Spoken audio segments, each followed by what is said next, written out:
Hi, welcome to LAWS 13013 Legal Professional Conduct. My name's Marlene Ebejer and I'm going to be your lecturer this first semester in 2021. So I'm looking forward to meeting you all. It is going to be an off-campus unit, so we'll all be online, but I certainly will be seeing you in a virtual space. Just to let you know a little bit about me is that I'm a practicing lawyer. I'm an accredited family law specialist. I've been a lawyer for 15 years. Prior to that, I was a community worker. So I did law late, got admitted in 2005, started off as a community lawyer in a community legal centre, and then got a principal practicing certificate after a year and set up my own practice. I did that whilst I was actually lecturing. I worked at another university for about 13 years, teaching ethics and family law predominantly. And now I run my practice and I still do some teaching because I really enjoy it. And I particularly enjoy ethics, and I've even written a book on ethics to help students. We won't be using that, but that's okay. You might find it in your library and you can have a look at that if you want to.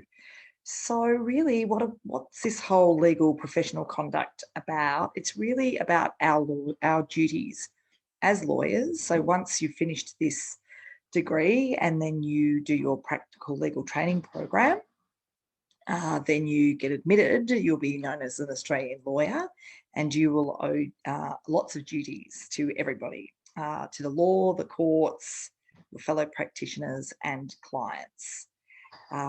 The Legal Practice Admission Board requires you to do this unit, ethics and professional responsibility.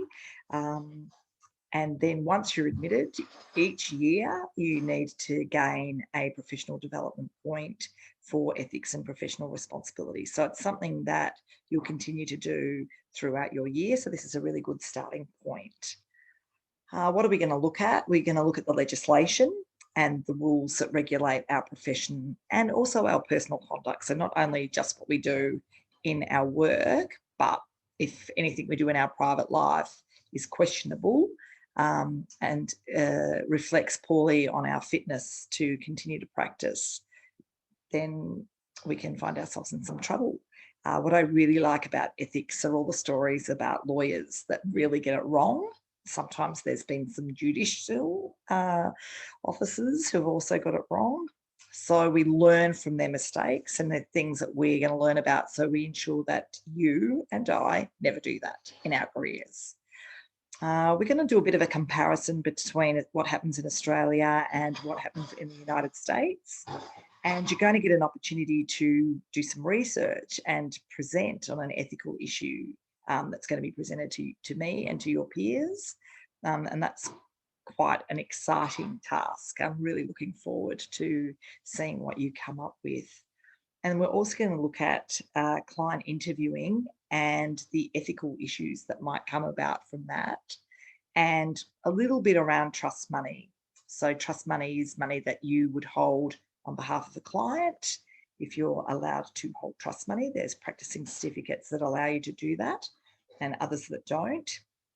So it's really just an introduction that we're going to do. When you go off and do your practical legal training program after your degree, you learn lots more about that. And then when you become a principal lawyer, maybe that's what you'll become one day, and you want to deal with trust, then you have to do another course to deal with that. I mentioned the book that we're going to use. It's Ethics, Professional Responsibility and Legal Practice by Peter McFarlane and Josiah Ross. There's lots of other resources online, and you'll find those on Moodle, including the legislation and the rules. And what I particularly like as well is the Queensland Law Society Ethics Centre. I find it to be a great resource for me, particularly when I've got an ethical issue that I'm considering or being faced with. That I often go to the Queensland Law Society Ethics Centre to check that out. So as I said, once you do this, it's one of the units that you must do to become a lawyer in the future. And throughout your career, it's going to come up, and you're going to have to really consider ethics and consider how you should maintain your duties. Once you're admitted, you become an officer of the court, and that's first and foremost your responsibility. And therefore, we're going to talk a lot about your duty to the court and then how that sometimes conflicts with your duty to the clients.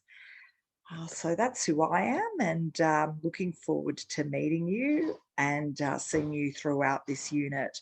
And I really like interaction and lots of questions. So please don't feel shy. It's a great way to learn from each other.